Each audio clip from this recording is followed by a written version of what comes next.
got some key words for you to consider. Here's the first one: appreciation. That's number one. First of all, is to appreciate what you already have. Appreciation is unique. It has a sense of opening us up to even more if we appreciate, first of all, what we've already got. Democracy, freedom, free enterprise. To appreciate all of that, to appreciate our chance, to appreciate our opportunity, to appreciate all that it took to bring us to this point. That sense of appreciation makes us unique. It makes us attractive in the marketplace. You know, it's easy not to appreciate. It's easy to sit down to have your breakfast and not think about, how did the salt get on my table? A sense of appreciation. Just the salt that I so casually salt my eggs with in the morning. I'm telling you, if I thought about it for a while, I wonder where this salt came from. How many hands did it pass through by the time it reached my table? You know, who bent their back and mined it out of the salt mine? Who packaged it and who shipped it? And how many phases did it go through before it finally conveniently reached my table and I pick it up so casually and salt my eggs? That sense of awe and appreciation, there's nothing like it. It makes you attractive to have the appreciation of what's around you, the appreciation of the contribution of other people, to appreciate all that it takes for each of us to be successful. You cannot succeed by yourself. You know, you can't make your fortune all alone. It takes many, many hands, many voices, and many people to support one success story. So, appreciation. I've had a new sense of appreciation for my parents who gave me my incredible start. I was an only child. They took extra time. It was unbelievable. I feel the effect of that now. As I've gone through all kinds of challenges as well as opportunities in my life, I still feel that anchor that holds me from the things they taught me, from the ideas they shared with me. The fact that they cared, the fact that they gave me that incredible foundation, it serves me today. That gives us a good taste to appreciate what we have. What it does, it opens up the channel. It makes us ready to receive even more. New ideas now can come flowing in if the person has appreciated what's already there, that's given them the support, made them as successful as they are at the moment. So appreciation. Second is comprehension. The ability to understand what we've got in our hand. That is so vitally important. Some people never recognize what they've got in their hand. And we know that by the evidence, because they do so little with it. If they knew what they had, if they knew the power of what has come their way, if they knew what they had in their hands, in their possession, it would change their whole life. It would, first of all, alter their attitude. Second, it would give them a vision of the future that they never had before. Just a sense, a recognition, a comprehension, an understanding. And all of us have the ability to do that, to understand and comprehend what we've got. Just think about all of the parts of this opportunity. The people, the product, the opportunity, all of the list of things that you've got now in your hands to use as the ways and means to transform your life and build your future. You know, a lot of people have dreams, but they dare not dream too much because they don't have the ways and they don't have the means. They don't have the opportunity. They don't have the tools at their disposal. They don't have the influence. They don't have the training. They don't have the teaching. They don't go to classes like we do. They don't have the benefit of other people's experience like we have. When we look at all of that, we ought to really try our best to comprehend what all we've got. Because if we truly see what we've got in our hands, we'll probably multiply what we can do with it in the future by 2, by 3, by 5, by 10. So that's a key word for developing leadership: comprehension. Here's the next word: opportunity. You've got to be able to see opportunity. Opportunity all around you. Opportunity of where you are. Opportunity of the people who can use the products that you've got, who can use your opportunity. Use your opportunity in terms of marketing. Seeing the opportunity. If we're blind to the opportunity, it doesn't matter how valuable the products are, and it doesn't matter how valuable the system is. If you can't see the opportunity, it all gathers dust. It all goes to waste. You've got to see opportunity in every person you meet.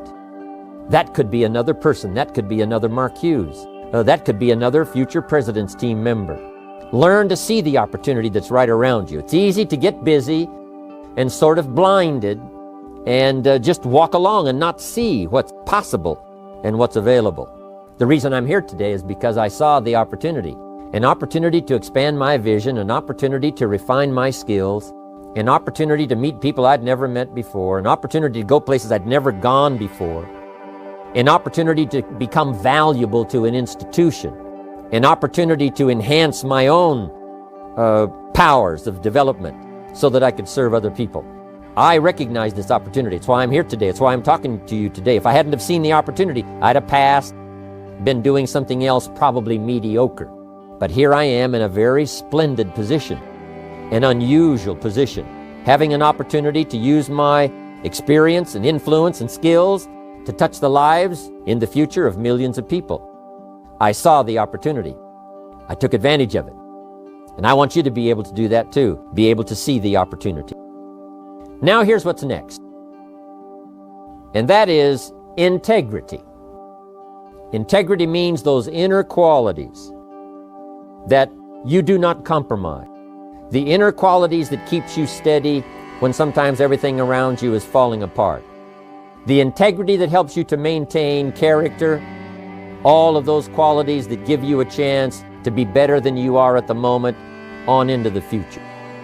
Integrity within yourself, integrity within the way that you do business, integrity within the way that you operate and conduct the business of the day. That's vitally important in the development of leadership. Next is morality. There's a right way and a wrong way.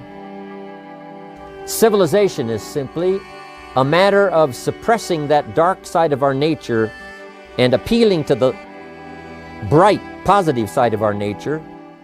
And that becomes sort of a moral code, not to yield to the temptation of doing ill to someone else, but rather appealing to the high side of our nature. President Lincoln, who was one of the presidents of America, said, hopefully we will listen to the better angel of our nature that appeals to the high side, that says, sure enough, there is something to be said for morality, the right and the wrong. But let us constantly work toward developing ourselves on the moral side of doing what's right. And one of the best teachers of the morality is your own conscience. That little small voice inside that tells you you've crossed the line, that tells you this wouldn't be the right words to you, this would not be for the betterment, this would not be win-win, this is going to destroy, this is not going to develop. To listen to that inner voice so that we can stay on moral course. It's the challenge Mark has, it's the challenge the company has, it's the challenge all of us has, to stay on the moral course of doing it right. The morality of the marketing system. Doing it right, very important. There's no need to compromise that position and be tempted to do it wrong. Here's another one. People. One of the most important words in the vocabulary of leadership is people. Here's what's important to understand. People is where the fortune is. In fact, you could just interchange the two words, fortune, people. People, fortune. The fortune is not in digging gold out of the earth, because gold all by itself has no value. Nothing has a value unless a human being gives it value. What value is gold? You can't eat it. What value is everything else unless human beings give it value? To understand that people is where the fortune is. Developing customers who are people, developing distributors who are people. I talked to a banker one time and he said, I'm in the banking business. And I said, well, does a corporation borrow money from you? You know, do the banks and the offices and the office chairs and the systems of the corporation borrow the money? And he said, no, someone from the company comes and fills out a loan and I loan money to the company. Then I said, really what you're in is the people business. You're not in the money business or the banking business, you're in the people business. And so it's true with all of us. We're in the people business. A unique sense of appreciation. When I first saw this kind of marketing at age 25, I said to myself, if it's unlimited, the people I can introduce to the business, then I shall become wealthy. because something told me, and I didn't have the full education back then, but something told me that if I found a way to provide benefit for someone else, I could earn money. Something told me. I must have gotten it from my parents, some of my early training that said people is where the fortune is. So that's where you have to take great care in your business. Yes, take care of your money.